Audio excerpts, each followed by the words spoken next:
कथाको प्रारम्भमा गरिने प्रार्थना। कथा भन्ने र सुन्ने सबैले चन्दन अक्षता फूल लिएर हात जोड्नु र पण्डितले तलको स्तुति पढ्नु। यम ब्रह्म वरुणीन्द्र रुद्र रमतास्तन्मन्ति दिव्यस्तवै वेदै साङ्गपद प्रमुपनिषदैर्गायन्ति यं सामगा ध्यानावस्थित तद्गतेन मनसा पश्यन्ति यं योगिनो यस्यन्तं न विदो सुरासुरगणा देवाय तस्मै नमः। श्रीमच्चन्दनचर्चितो जलवपु शुक्लं वरामल्लिका मालालङ्कृतकुण्डला प्रबिलसंमुक्तावली शोभिता सर्वज्ञाननिधान पुस्तकधरा रुद्राक्षमालाकरा वाग्देवी वदनम्बुजे वसतु मे त्रैलोक्यमाता चिरम्। मुखं करोति वाचालं पुंगं लङ्घयति गिरिं यत्कृपातमहं वन्दे परमानन्दमाधवम्। नमो भगवते तस्मै व्यासाय अमिततेजसे यस्य प्रसाददक्ष्यामि नारायणी कथानिमम्।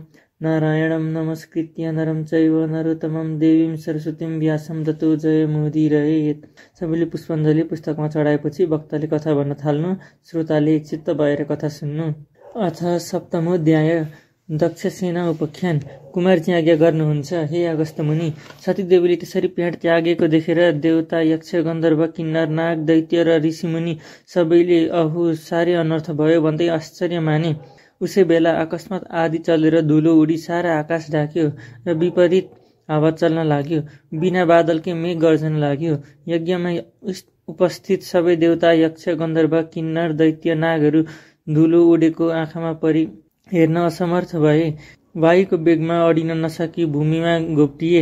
वायुको त्यो उग्र वेगले कतिलाई उडाएर लग्यो, कति भूमिमा पछारिए, कति रुन कराउन लागे।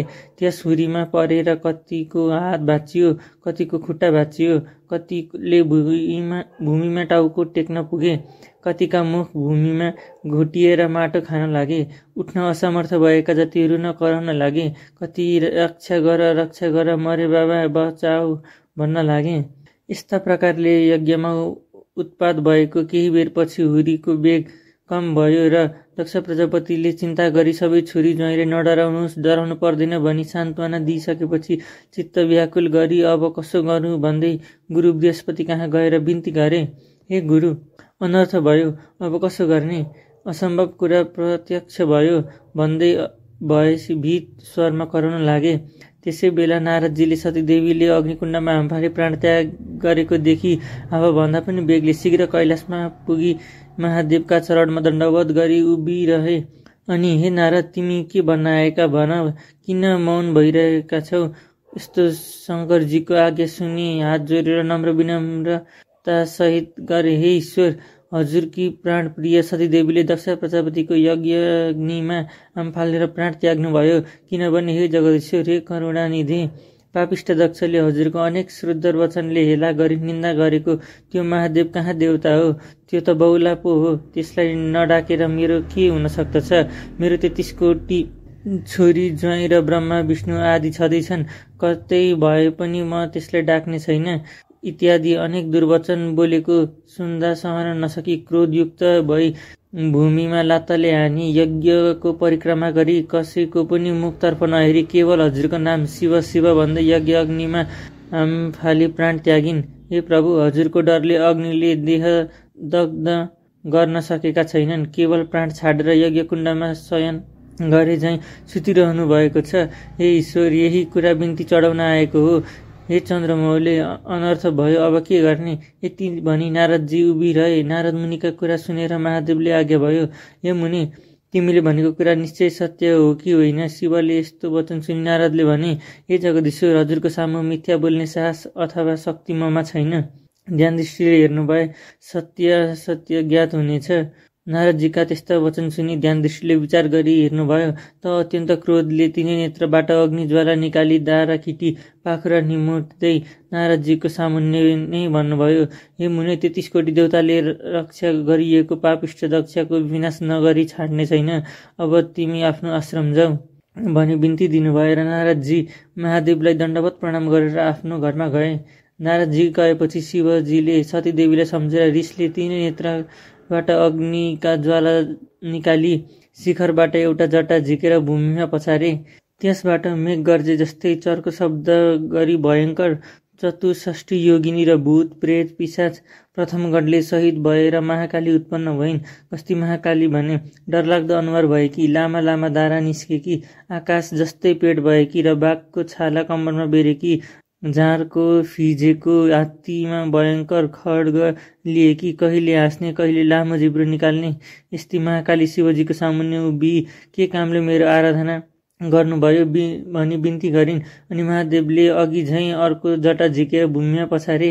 त्यसबाट पृथ्वी कम्पन पार्दै क्रोधित सिंह जसरी गर्जन्छ त्यस्तै ध्वनि निकाल्दै हजार सूर्य जस्तै तेज भएका, सम्पूर्ण शरीरमा खरानी घसेका, मुण्डमाला लगाएका, दायाँ हातमा त्रिशूल लिएका र बायाँ हातमा डमरू बजाउने यस्ता भीषण मूर्ति भएका वीरभद्रले महादेवको अगाडि उभिएर बिन्ती गरे, हे शम्भु, हामीलाई किन आराधना गर्नुभयो? तिनीहरू, हे वीरभद्र, हे महाकाली, तिमीहरू पापिष्ठ दक्ष प्रजापतिको यज्ञ विध्वंस पारी उनको पनि संहार गरी दक्षका सहायक संरक्षक देवताहरूको पनि संहार गरेर आऊ भनी डाकेको हुँ। अब तिमीहरू नन्दी 64 योगिनी भूत प्रेत पिशाच समेत भई दक्षको यज्ञ विध्वंस गर्न तत्काल जाऊ। श्री महादेवको यस्तो आज्ञा सुनि नन्दी भृङ्गी भूत प्रेत योगिनी र पिशाच सहित भई मेघ गर्जे झैँ सिंहनाद गरी पृथ्वी डोलायमान पारी साक्षात् यमराज नै प्राणको नाश गर्न हिँडे झैँ क्रोधित भएर शिवको आज्ञा शिरोपार गरी कैलाश पर्वतबाट हिँडे। तिनीहरूको चालामाला देखेर पृथ्वीलाई भार थाम्न कठिन पर्यो र थरथर काँपिन्। 7 समुद्र छल्किए, समस्त जीव त्राही त्राही भए। दक्षको यज्ञमा अनि अनेक किसिमका उत्पात हुन लागे।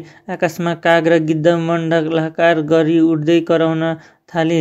स्यालहरू आँखा र मुखबाट आगोको ज्वाला निकाल्दै कराउन र दगुर्न लागे।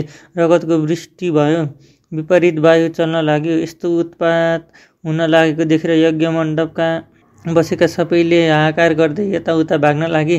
स्त्री बालक बुढाहरू भाग्न नसकी भूमिमा घोप्टिएर रुन कराउन लागे। कोही अझ के हुने हो भनेर डराई त्राही त्राही हुन लाग्यो।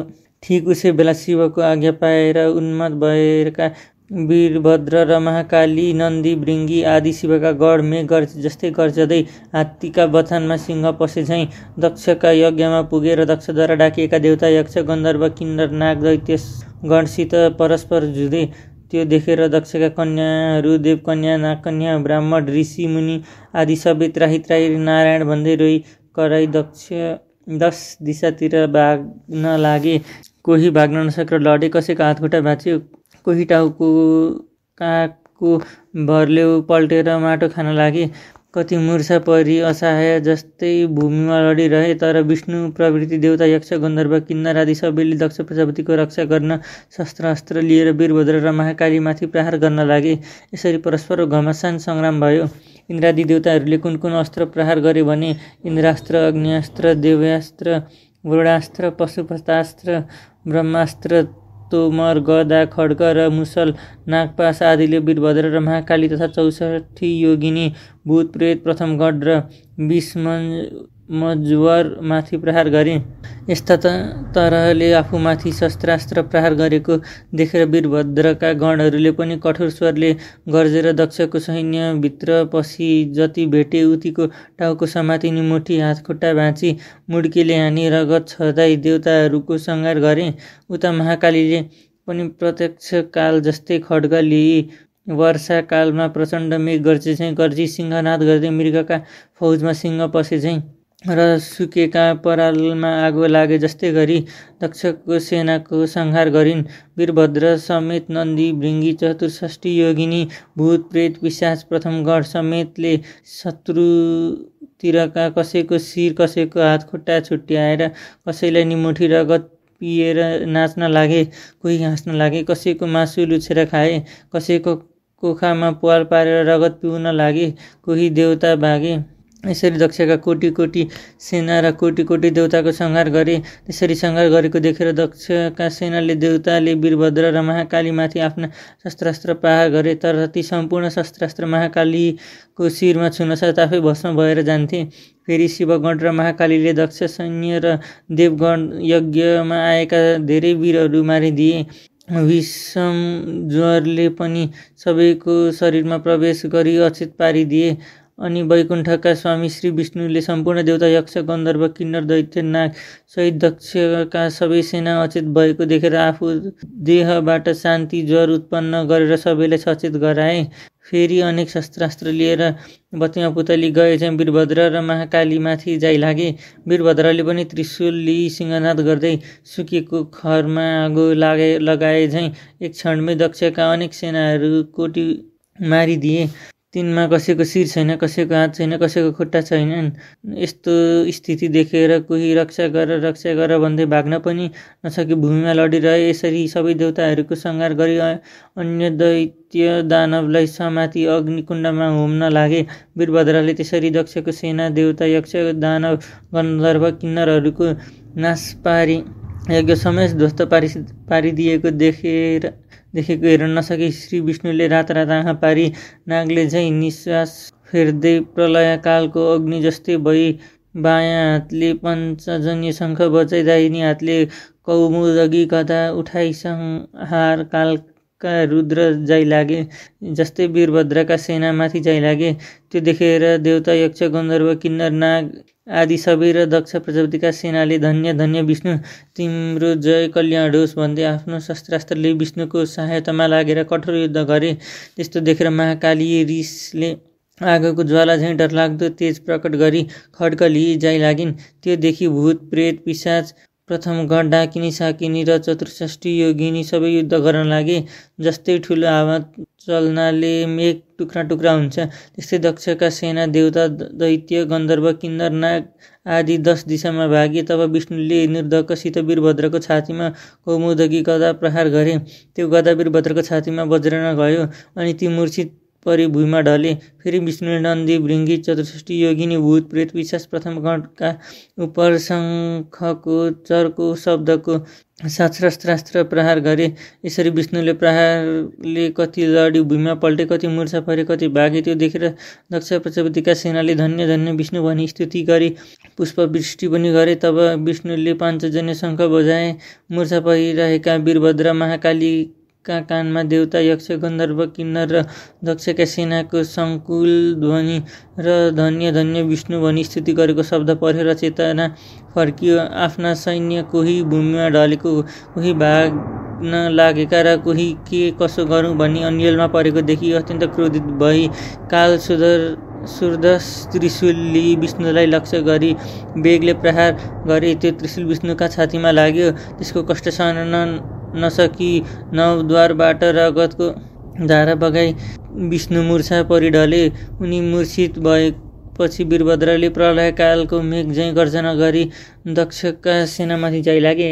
आफ्ना गण समेत मिलेर कोटी कोटी देवताहरूको संहार गरे। वीरभद्र गर्जेको शब्द उनका गढहरू नन्दी भृङ्गी प्रथम गढ समेतको कानमा पर्यो र बिउझन उभिए र हेर्दा रणभूमिमा विष्णु मूर्छा परेको र वीरभद्रले दक्ष सैन्य र देवताहरूको संहार गरेको देखेर धन्य धन्य वीरभद्र भनी आफ्ना शस्त्रास्त्र लिएर दक्षका सैन्यमाथि जाइ लागे।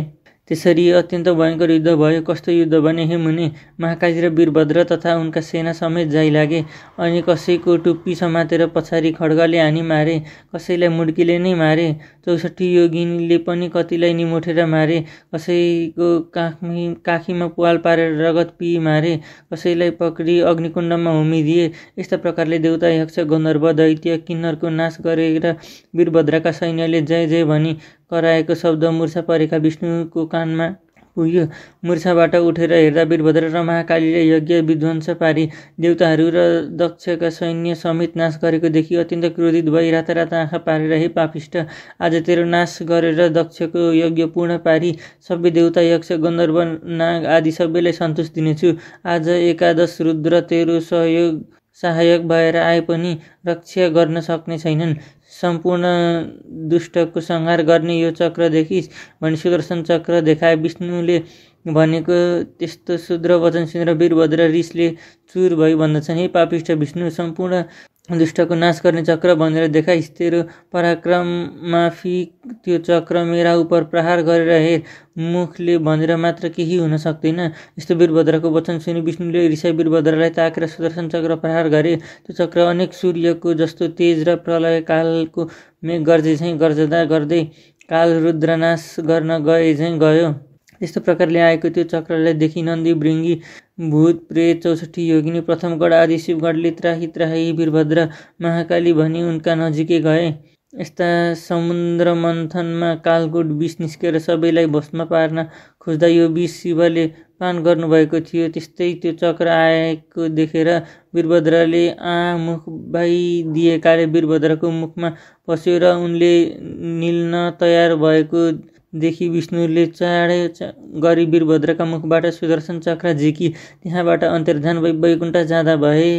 इति श्री स्कन्द पुराणे केदारखण्डे माघ महात्म्ये कुमार अगस्त्य संवादे श्री सुस्तानी परमेश्वर्या व्रतकथायां दक्षसेना वधो नाम सप्तमोऽध्याय। आरती पुष्पाञ्जली।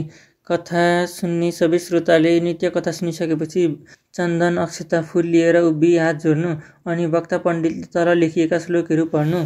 उपनयतु मङ्गलं वा सकलमङ्गलालय श्रीमान् दिनकर किरण निबोधित नवनलिन दलनिवेक्षण कृष्ण काले वर्षतु पर्जन्य पृथिवी शतशालिनी देशोऽयं शुभरहितो ब्रह्मणा सन्तु निर्भया अपुत्रा पुत्रिणः सन्तु पुत्रिणः सन्तु पौत्रिणः निर्धना सदना सन्तु जीवन्तु शरदं शतं तत्रैव गङ्गा यमुना च तत्र गोदावरी सिन्धु सरस्वती च तीर्थानि सर्वाणि वसन्ति तत्र यात्रा चित्तोद्धार कथा प्रसंग या कुन्दिनी तुषारहार धवला या शुभ्रवस्त्रावृता या वीणा वरदण्डमण्डितकरा या श्वेतपद्मासना या ब्रह्मच्युत शङ्कर प्रभृति वीरदेवै सदा वन्दिता सा मां पातु सरस्वती भगवती निःशेषजाड्यापहा कायेन वाचा मनसिन्यैर्वा बुद्ध्यात्मना वा प्रकृति सावत् करोमि यद्यत् सकलं परस्मै नारायणायति समर्पयेत्।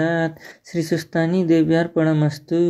यति भनिसकेर कथा सुन्ने जति समस्त श्रोताहरूले पुस्तकको भाषामाथि पुष्पाञ्जली चढाई पुस्तकलाई ढोक गर्नु र आफ्नो मनको इच्छित वरदान माग्नु। सर्वे भवन्तु सुखिनः, सर्वे सन्तु निरामया, सर्वे भद्राणि पश्यन्तु, मा कश्चित् दुःखभाग् भवेत्। राधे राधे।